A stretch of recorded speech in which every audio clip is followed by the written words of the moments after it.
welcome to the podcast of Women Who Make It Happen, Journeys to Success with Gabriela. Thank you for joining.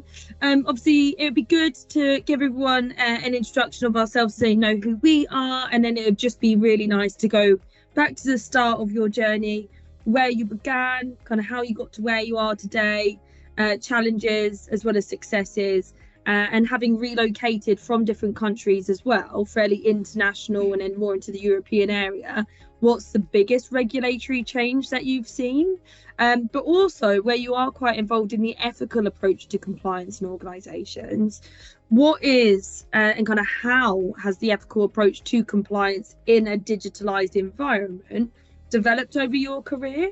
And then it would just be good to really sort of underpin exactly what kept you going, where your interests are, and then ultimately what we could do more of as an industry to promote people getting into senior positions.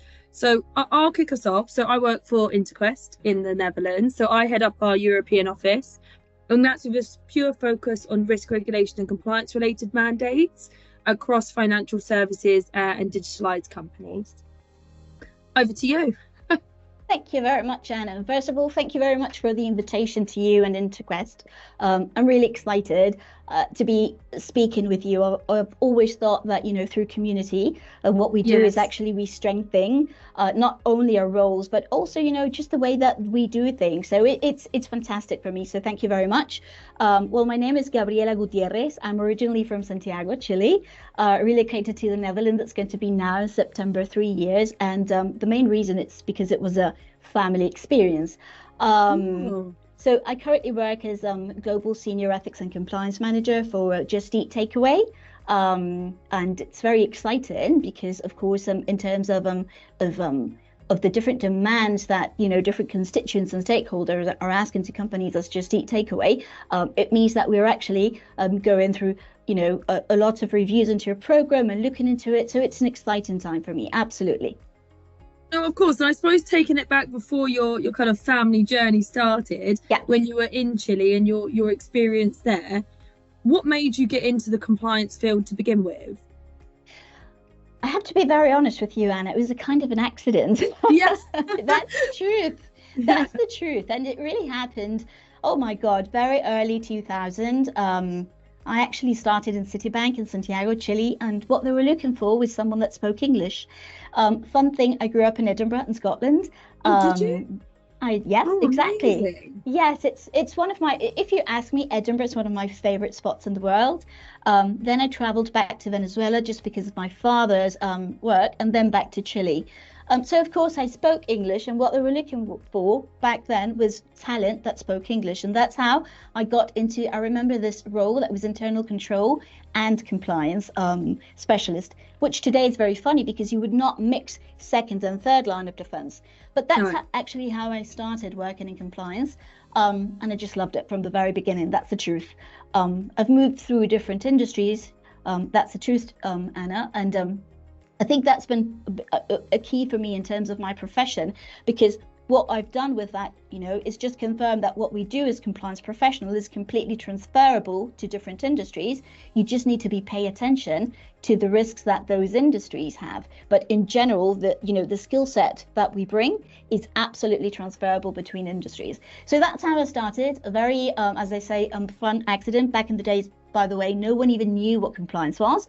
As today, I was going to say the fact it was second and third line molded together screams it, because obviously if you would never think around having kind of integrated or all in one first, second and third line throughout any of the other industries at the moment as well. It's quite segregated, although they co-inverse quite a lot and they're always together. It's quite dedicated lines. Absolutely. And it was so funny. If you look into it right now, I mean, what they were doing, and that was kind of my role, it was mixing internal audit and the compliance function. But I do believe that, the model or the strategy of the 3 lines of defense is something that also has evolved with time and maturity, right? I mean, if I compare myself, Anna, being in different industries, the understanding and comprehension of the model of 3 lines of defense in a highly regulated entity is completely different from one that is not. So today, absolutely, that would be a no-go, at least in highly regulated entities. But it was funny. That's how I actually started. Okay, and then with the internal audit space, you quite often see people move over to the risk and compliance area as well. But what would you say are the kind of disadvantages or advantages of going from internal audit into those functions? No, I think that I believe that you need to look into everything, from a win-win perspective, right? So that means that the knowledge and understanding that you bring from internal audit is something that you're definitely going to be using in compliance. And I have to say something, after I did work 2-3 years in Citibank, and then someone asked me if I wanted actually to support the money desk. And I said, yes, why not? So I also moved there, right? And the reason that I moved there was, again, in terms of knowledge, I could transfer those skills there. And then when I went back fully again to compliance, can you imagine understanding now the business from being there, sitting with them in the money desk was also pivotal for me. So it's about looking into how the knowledge that you acquire in different roles, you can bring them to compliance, and they're going to be absolutely favorable. It's a complete advantage. Absolutely. No, of course. And I suppose from when you've gone through your career from that side, and now we've obviously moved over to the Netherlands as well, what would be the biggest regulatory changes that you've seen throughout your career based on working with those regulators? That's a very interesting question, because I think it has to do with the different industries. So I was working in Chile in a mining company focused on what we call high-risk jurisdictions. And of course, the landscape there from a geographical perspective is completely different from the landscape here in Europe. So I think that's the first change, right? It's how do I adapt my program to the current landscape of where I am? That's the first change. The second change, of course, has to do with industries. As I mentioned, I was working in a mining company, and then here actually this is an internet-based company. It's an online food delivery platform. So of course the industry is different, and therefore the risks too are different. I think that one of the things that has really captivated my attention here in Europe today, and it's something that we are tackling internally, is this avalanche of regulatory requirements, especially in the ESG space, which is something that today in South America you do see, but without that intensity. So I think that's one of the challenges here in terms of, this is a regulatory avalanche, but then you need also, in terms of speed, to make the company aligned with that. And this is moving very quickly. So internally, how do we adapt to that is moving very quickly? How do we sell the message? How do we actually convince internally that this isn't just, a regulatory requirement, but it also is something that will bring benefit to the company? So I think that's been one of the major changes. It's just the shift of industry, and also this the geographical landscape that today regulatory requirements are completely different from a European perspective versus South American or more local as Chile. Yeah, no, I completely understand that. And it's actually really interesting to see how it's sort of viewed. But I think also just kind of underpinning the industries that you've been involved in, because you said you started in City, which is a banking institution, have done mining, and then also moved into a digital space, which is just key. All of those have different regulators appointed to them because they are differently focused on. You wouldn't have, for example, in the Netherlands, the AFM and the DNB looking after a mining company. So how would that, I suppose it's actually interesting for me at the same time as well, as to what type of regulators would you deal with, and how are regulatory frameworks enforced, and is there regulatory frameworks?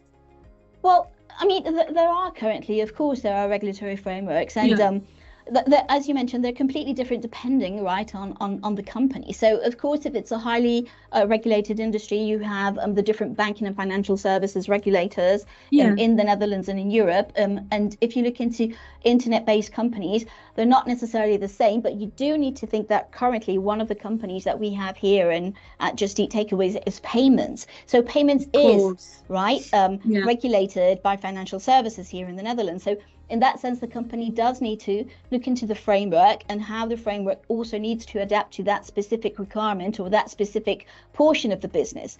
And of course, the speed is relevant, and how do you actually adapt that framework and make it agile? I think it's one of the current challenges that companies as ours and many others should be currently facing through.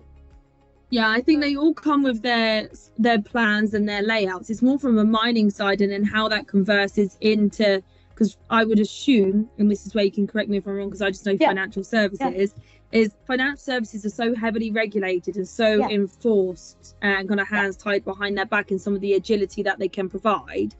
But within a mining space, is that similar, or is that a little bit more lenient just because do you see what I'm saying? I think you're completely right in the sense that you don't have that permanent review and presence of regulators as you do have in the financial services space. But the mining company where I was working with back in 2015, and this is public information, did have a specific issue with the Department of Justice. So what I was doing there actually was maintaining a program that was being developed to respond to that specific issue or fine that was paid by the company. Mining companies are more exposed because they do work in high-risk jurisdictions. So what does that mean? It means that there is more risk to that specific exposure, for example, of going into high-risk jurisdiction and speaking with, for example, government officials, or places where, facilitation payments is something very natural. So you would ask them very naturally, is part of the culture of where you're going to go and, open your operation. But then the company, of course, is not accepting it. So here, the main, I would say the main challenge is how do you speak to your constituent in that local operation that is accustomed to facilitation payments, or just a different way of doing business that, the company actually where you're working does not do business that way, and then you need to open that space or that specific conversation. Mining companies do have that because of, where they operate, and they are very, I would say, exposed specifically to bribery and corruption. And you can look into the different cases that have occurred in the mining space. There are many. So although we don't have the regulator on top of us, as you do have in a financial service, in my case, we did have, for example, that specific experience where we needed to close a specific issue with the Department of Justice. And of course, the company did not want to go through that again. So we had that specific line for the conversation in the organization, right? This is something that happened. We don't want this to happen again. So this is why we're going to enforce and embed our compliance program. We're going to be speaking constantly about integrity and culture. And then it's a conversation of every day. I suppose the integrity and culture side of it is something which you really need to look at, particularly from that side where it is a little bit unregulated, but there's still a lot of constituents that actually tie you to making sure everything's done properly and in an appropriate manner. Because in that type of space, the bribery side and the kind of corruption is quite high level. So how do we look to maintain that? And that is driven from culture internally, as well as how you're actually looking at bringing the business forward. And you touched across it beforehand as well, and it's something that you do day to day, but around the ESG side, and also where you are the global ethics compliance officer as well at the moment, ethics means something different to every single organization. So I suppose, what does it mean to you? What does it mean to an organization? And how do you get people on board with it? I love that question, because I think that question in a way also explains the difference of my role today from when I started, right? Which was just highly focused on regulations and anti-money laundering standards, know your client, etc. And today it's completely different. Even my title includes that word, ethics. And it's what I'm trying to say is that there's been such an evolution today from where I was to where I am in terms of what a compliance professional does. If you ask me, what does it mean? It just means, doing the right thing just because it's what you need to do. It's doing it because you really believe that you bring value to the organization, that you're not just committed to the organization and your internal constituents, but also external constituents. The effect that you have with the community and different stakeholders is tremendous. So the moment that you realize that you have an influence there is the moment that you realize that bringing in culture of integrity is relevant to the organization. How do you do that? It's not something that occurs from one day to the other. It's actually something that takes time. Embedding an integrity culture in the organization is something that requires absolute support from senior management. There needs to be an alignment. There needs to be a story that aligns with the values of the organization. There needs to be clarity and understanding from everyone internally that this is important, and it starts from the very top. That's the only way that then me, in my position as compliance professional, I can actually embed the program, the controls, and what it really means to have, an ethics and compliance position in an organization. If this is going to be sort of set in a vacuum, completely isolated from the rest of the organization, then it's just not going to work. So this is a daily work. That's also what I'm trying to say. This is not something that, you just leave aside and then you take it out when the regulators walk in or when internal audit walks in. It's something that necessarily takes time. It needs to be, as I say always, you need to repeat it, and repeat it. And you need also to bring into your different constituents, your internal ones, like, for example, middle management. It's not just about senior management, Anna. It's also middle management. Middle management actually are going to trickle down the message with more strength and also with more, I would say, ownership. So this is a constant work of repetition, and it's a constant work of alignment of the values of the organization with the actions of the same. And I suppose as well, just touching across that at the minute, where the world has gone into where we went through COVID. God, how long ago was that now? 3-4 years? Yes. Oh, 4 years, exactly. It's funny, now in March it's going to be 4 years. Oh my God, it's like yesterday. I feel like it was still yesterday that I was in lockdown. Me too. But where we went into COVID, and then we also went in and it kind of evolutionized a complete digitalization of the majority of industries across the world.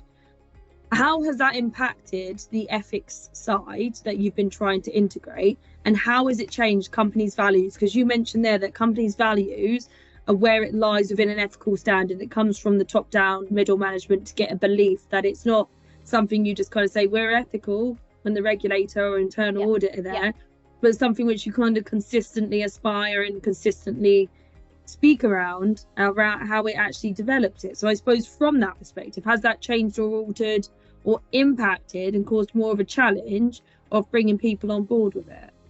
Yes. So I'm taking notes here. It definitely it should be the other way around. Don't worry. Well, it definitely has impacted. I mean, I remember actually the first week when, I think globally, March, maybe the first or second week, something was happening, and suddenly, we were all in lockdown.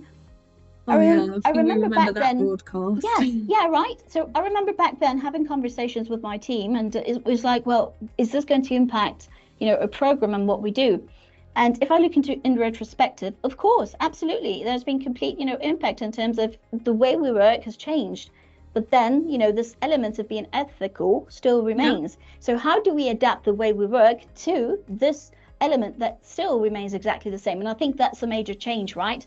Things that happened, for example, that I do believe are relevant is that companies realized that probably they were not really embedding risk management methodologies or risk management systems adequately to identify what we today call emergent risks, right? Because it was kind of surprising. Now you know that things could happen, right? And so those emergent risks and the identification of those emergent risks, I think that's definitely one of the changes that we've seen in these last 4 years, that companies need to adapt to that very, very quickly. And just as an example, it's not just COVID, it's geopolitical instances too, with wars, for example, here in Europe or in Israel and Palestine. So how do you actually adapt to that? And I think that's one of the lessons, right? That agility and the existence of emergent risks, that actually they could happen. It's not something that you just sit down, do a risk methodology or a workshop thinking this could happen. It's theoretical. It actually is something that could occur. And the other thing that's important that does impact also the program is the way we work. The way we work also has changed, right? 4 years ago, it was less common or even not common at all, the hybrid style of working. And today it is, right? It wasn't at all. I think if we look beforehand from organizations that I know of, unless you were 5 days in the office, they wouldn't hire you. There was no flexibility. And even if you needed a day from home, and it was almost building a story to say, look, I need to work from home, I've got this happening, it won't happen again, and having to explain yourself to work from home for a morning. Whereas when everyone got pushed, and this is where it comes back to the agility side of it, into that way of working, I think it emphasized the governance function. And I will say this out loud as well. I think before COVID, risk compliance, it wasn't really taken as a needed factor in the organization, as a benefit. It was seen as a cost rather than a benefit, and it wasn't seen as a need, it was just seen as a demand from a regulator. Whereas since we went into COVID, there seems to be a complete mind shift change around how beneficial risk and compliance really are to a company, how they are needed, and how we can actually utilize them further to gain revenue or progress businesses forwards. And that's what I've seen, which has been quite interesting from that. I completely agree. It's the story today, right, that we actually add value to the organization rather than just being a cost, right? And that's one of the things, actually, if you ask me, from when I started, it's one of the main changes, and I really love it. I always say to young people, so I do mentor people across, especially South America. And one of the things that I really, really love about that is, you know, I always say, this is the best time ever to be a compliance professional. This is the moment, right? This is the moment for you to shine as a superstar internally, because one, companies really need you. Two, there is this need and space for, you know, bringing all those skills, but also today, from a context perspective, you see that society, you know, is actually, in civil society, is actually requiring companies to do the right thing. And that's exactly where we can help. So risk, compliance and ethics professionals today are highly in demand. I also believe that ethics, risk and compliance professionals should focus a very, very large portion of their time, not only to be experts in technical stuff, but also in soft skills, because that is what today is required in organizations, to bring this message of, we actually add value to the company and we're not just a cost center. You know, the return on investment conversation. Although I'm not a big fan of it, because I always say that doing the ethical thing, or the right thing, is correct because it's what really is required. But sometimes you do need to change that because it doesn't resonate. So then you need to change it into this specific kind of conversation about the return on investment. What happens when you have us, right? Where is the investment? Where is the benefit? So I couldn't agree more with you, Anne, on that. Yeah, no, I completely get where you are coming from. And I think it's really important just to understand how that's sort of changed and how the mindset shift has adapted to it. Yes. But also just the people's belief internally of, okay, how can we use it to its full advantage? And people are focusing extensively on the ESG side of it at the moment. Yes. And how they can even make the risk management side more sustainable, how sustainability kind of impacts the business, but also from an ethical perspective, how do we want to be viewed? And it's not just from an internal side anymore. People are actually looking around how we're viewed from external people, and how we're viewed from, you know, people coming to interview who don't join, how we're viewed by other competitive market players. And that does all boil down to an ethical side of it. Absolutely. And also what I think is quite interesting today is that, you know, the power of social networking, right? Yes. In the sense that today also you're highly exposed. So it's the expectation, especially of new generations, that companies are doing the right thing and that they are interested in the impact they have on the community. But I think kind of that really what it boils down to, and what really is relevant here, is that companies need to have a clear, thorough and transparent view on their ethical efforts. They need to also be very clear on that, and you know, communicate and manifest that to their constituents constantly. Otherwise, it's just going to be, you know, 2 or 3 lines in the code of conduct. It's going to pop up every now and then just because, you know, there's a specific requirement. But what I'm saying here is that it really needs to be embedded in the organization. It needs to be part of the day-to-day operations. I remember when I was working in mining, of course, health and safety is extremely important. Yes.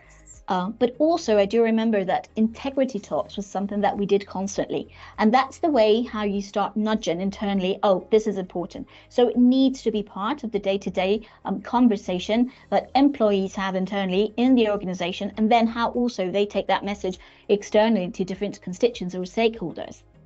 Well, it loops back round, doesn't it, Gabriela, to what we were speaking about before, is it's all well and good saying we're an ethical company, but how? Exactly. Where are you ethical? It's all well and good saying, yeah, we're ethical, but there needs to be an illustration and an enforcement of what that actually is. Exactly. It needs to be, you know, it's walking the talk. It's actually, you know, your actions match your words. And by the way, that's very interesting. If we look into one of the latest updates by the DOJ on the evaluation of compliance programs, one of the things that they actually indicate there is that they will be looking into how organizations, make their effort where their actions match their words.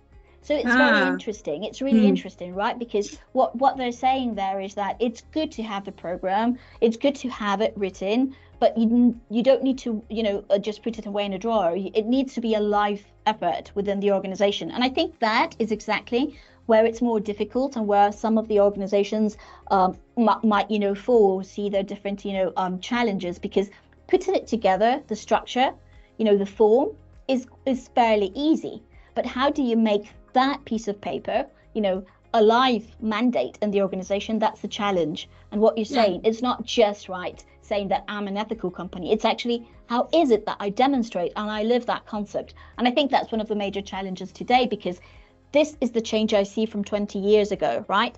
This is the action that I want to embed in the organization, but it's not just me wanting to do that. We have different external constituents, different regulators looking into, ESG requirements. We're looking into also shareholders that are putting a bit more pressure. So today there is a high demand, but we need to be able, in an agile way, to make this really a live effort in the organization. Well, it's bringing it to life, isn't it? And it's saying what you say you're going to do. And I think people are being held accountable for their actions now, but also held against their word. And like you said with the DOJ, of you've said this, but it's all well and good, there's a nice little PowerPoint for me to look at. How are you actually using it internally, and how does that benefit? And I suppose from looking at it from where you started, the different industries that you've been in, the types of ethical codes that you've needed to implement in probably quite complex and dynamic organizations across your career, what would you say has been the biggest standout challenge, and what has been the biggest success? Okay. I also like that question very much, because when I was preparing for this conversation and I was looking into, and it's always nice, right? I'm looking back into, celebrating those successes and reflecting, oh my God, what has happened? So I think challenges for me, it's, of course, relocation has been a challenge in the sense that it's a different country and a different industry. But I would say that the major challenge was just shifting from one industry to another. So after spending most of my 14 years working at banking, that was primarily Citibank and Deutsche Bank, then I moved into the mining space. I needed to adjust everything. The knowledge was there, but I needed to adjust it into, a different reality, different risks, and very important, different culture.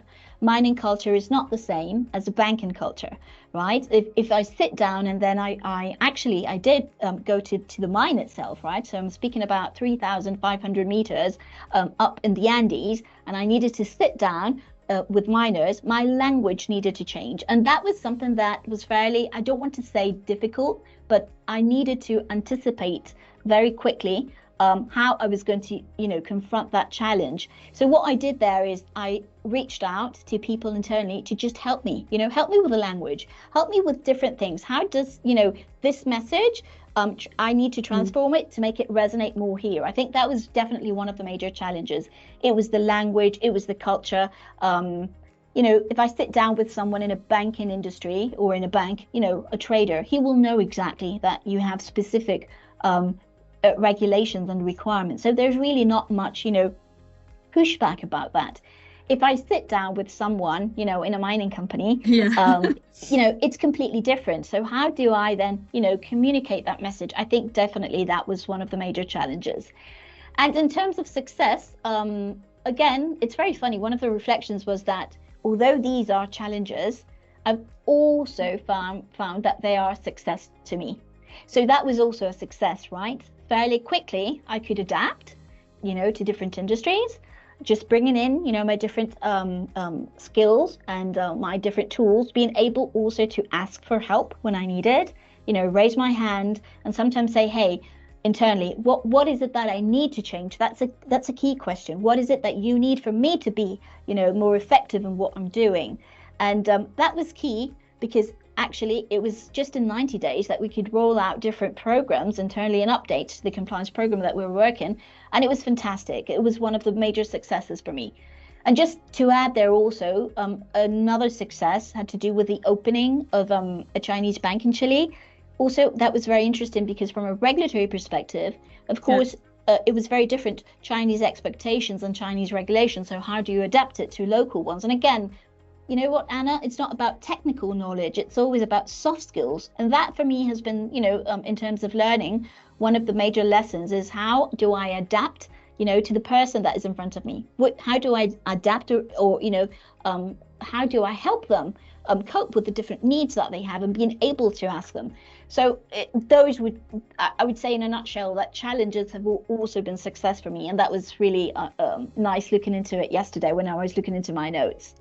It is always nice looking at a reflection side. And I always think it's really key to highlight a challenge as well as a success, because people in the industry, they come up against challenges and they let it defeat them because they just don't see the sort of over the hill view or the adaptability to saying, okay, no, I need to change my own way of working, or I need to change my own thought process, or I need to change my own communication style to actually be able to overcome these challenges. Because if you just stay on one particular line and you don't really look at what's in front of you, like the person you said is in front of you, or where the regulatory landscape's going, or where the student's progression is, you will kind of fall behind. And it's understanding, you don't get to where you are today without those challenges, but by facing those challenges and overcoming those challenges, it's got you to where you are today.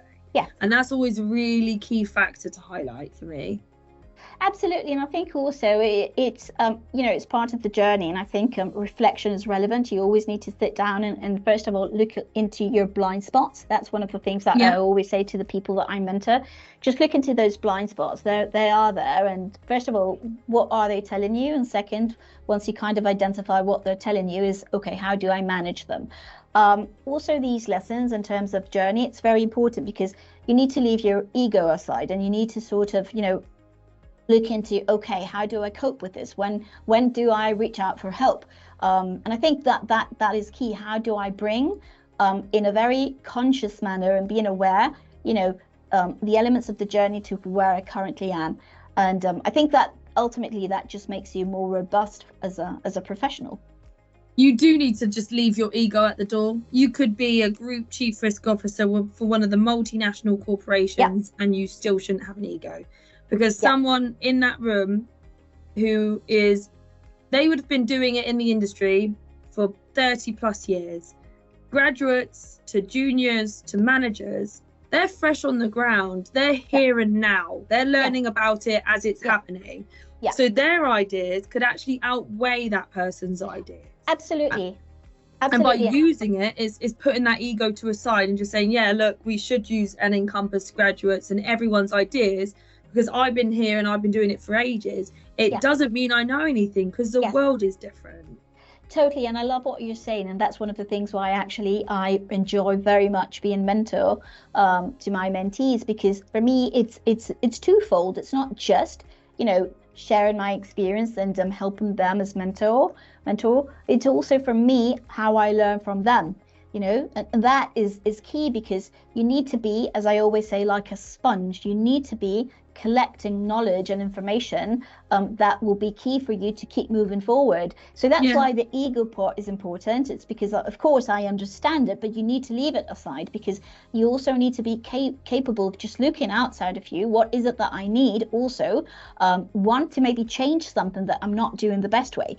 Two, maybe things have changed externally, so I do need to look into that. Although maybe in 20 or 30 years I've been highly successful and nothing has happened, you never know what can happen afterwards.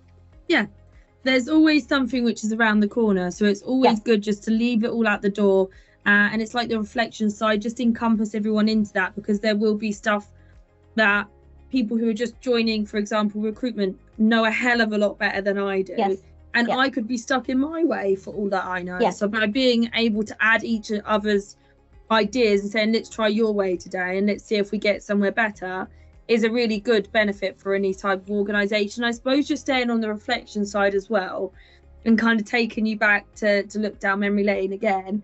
If you was to look back to say anything to yourself, or if you was to reflect and be able to give kind of words of encouragement to people looking to get into this space, or eager to get into that sector and unsure how they get to a type of seniority within compliance, within risk, and going through those motions. Is there anything that you would encourage them to do, just based on your own journey, or just based on what you would say in the market? Yeah, I like that question very much, because it also has to do with this. I really enjoy this this role I have with my mentors, where I kind of sit down and have these conversations of where do you want to go, and how can you, what can we do to make you be there, right? So the first thing that I would say, one, to my younger self, but also to new people joining this industry, is try to look out always for a mentor, someone that guides you, someone that can, kind of just share their experience, someone that you can reach out if you're in a position where you don't know, for example, okay, I'm being offered a job, is it good for me to move or not? Reach out to that person. Mentors are always relevant. They always are there for you to, uncover those things that you don't see. So that would be the first thing. Always, if possible, reach out for a mentor. The second thing that I would say is, be mindful of the power of self-advocacy. And that is something that I've also learned with time, not when I was younger, but you have to celebrate your successes, and you have to be able to show them to others, but most importantly, you need to believe them. When you do that, you find yourself in a very powerful position, right, where you're humble, the things that you might be still falling short of, but you also recognize your successes, and that puts you in a very strong position. The other thing that I would say that is extremely, extremely important is always know your stuff, okay? Always be prepared, right? Because when you're there and you know what you're speaking about, the elements of, oh, she's a woman, she's younger, she's this, she's that element will disappear just because you're very strong in terms of knowledge, right? And that's a very powerful tool, and you need to be very, very conscious about that. So as I say always to the people that are part of my team and I mentor, you always need to consider the factor of preparation. Always do that. Preparation, preparation, preparation. So knowing your stuff is really important. And the last thing also that I would say, it's very funny because I was reflecting again in this journey of my professional career, is that of course I've changed. And what I would say to my younger self, and also to new joiners to the spaces, when you sit at the table, don't be afraid of raising your voice, of saying something. Always, if you sit at the table, you need to talk, you need to say something, right? Even if it's just a question, right? There is, as I say, no stupid question ever. No. Questions are good. Questions, right? What they do is they demonstrate that you're interested. Maybe you will not have a specific opinion, but you do have something related to a question and you want to clarify that. So always when you sit at a table, be part of the conversation. And you will start slowly. Until then, you will realize that you're part of the conversation in a more, serious way, more embedded into the topic that is being discussed. So, leaving aside all of the fears and, maybe sometimes you can feel a bit ashamed or this or the other, what you will do is you will strengthen your position. And again, this will come back to you and give you more self-confidence. So that is something that always you need to be looking into. But I think those things, Anna, right? As I said also at the very beginning, this is the best time, in my opinion, to be a compliance or ethics, risk and compliance professional, because there is genuine demand and genuine interest. But the message I would also give here is be aware of which is your own speech, right? Which is your pitch talk? Why is it that you are an ethics and risk compliance professional?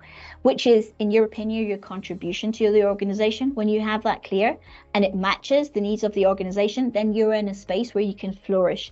So that would also be part of the reflection. Look into why is it that I'm doing what I'm doing, and how do I see that I contribute to the organization and the space where I am? And then that will align with the demand of different companies and organizations and the actual demand that there exists in ethics, risk and compliance.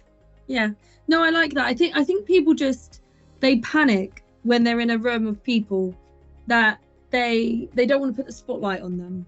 Yeah. And by saying anything or asking a question that may not be a good question, but they're not sure about the topic, they're seen as an idiot. Whereas actually, by asking questions, you are showing an interest and you're showing that you've listened. If someone's in a room with me and they kind of just sit there silently the whole time, you do think, did they get it? Exactly. Did Exactly. they And it's listen? very funny because actually those questions can be very simple questions, because ultimately every topic that is being discussed it comes down to problems and impacts, one, and two, solutions. So your questions can always be about, one, the problems and the impact, or two, the solutions. That's it, right? Everything that we're discussing will be around those two things. It doesn't really matter the topic, but in general is, oh, this is a problem and it has this impact. Two, how do I solve it? And then, that's why the value of the question, maybe it could be in one area or the other. But what I'm saying is about not just sitting there. It's really about being out of your comfort zone. Because as I always say, when you're out of your comfort zone, you're really in the growth zone. You need to believe that. It's not the panic zone. When you're out of your... It's a slight panic. And it's okay, because it tells you something. It gives you kind of, energy. But when you're out of your comfort zone, you truly, truly need to believe that you're in the growth zone. Okay? So that's something else that I also tell people that I mentor is, once you're in the growth zone, good things could happen. Yeah, no, it is true. Unless I've said this before to my now CEO, if I'm ever in my comfort zone, I will leave. And it's been the best and worst thing I've ever said. Best thing because I've never been in my comfort zone since, and worst thing because I've never been in my comfort zone since. Yeah. And unless you kind of take that step, you learn a lot more about yourself. You learn a lot more around your ability. Yes. But also you just get exposed to a hell of a lot more, which adds so much kind of professional benefit.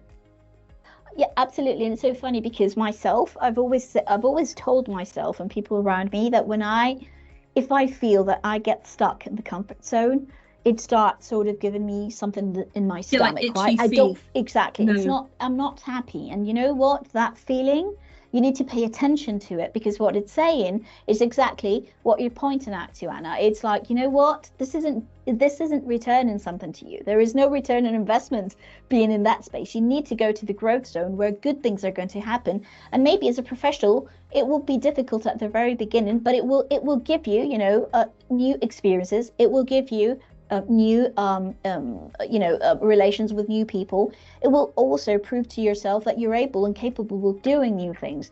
But I think the message here is, don't just be comfortable in the comfort zone, right? Look for something completely different, because if not, you will not realize, and then 10, 20 years, you will be sitting doing exactly the same. And I'm completely sure that we as ethics, risk and compliance professionals, we can do so much more. Yeah, no, I completely agree with that. And I think that's a really nice point to sort of round off on. So I want to say thank you for joining the podcast. I've loved it. I feel like I could sit here and talk to you for another couple of hours. But it's been really, really interesting just to understand what drove you, but also from a relocation perspective, why, how that's changed, how it's altered your career, and how you kind of promote being outside of your comfort zone. And I think that's really important to highlight. What came with, success always came with challenges, and that's kind of made you where you are today. So thank you for joining and also for sharing your story. Thank you very much, Anna. As I said at the very beginning, I truly am a believer that through community, we strengthen, our capabilities, our knowledge, and it is extremely important. So thank you very much for the invitation. No problem. It was a pleasure. Thank you, Anna. Take care.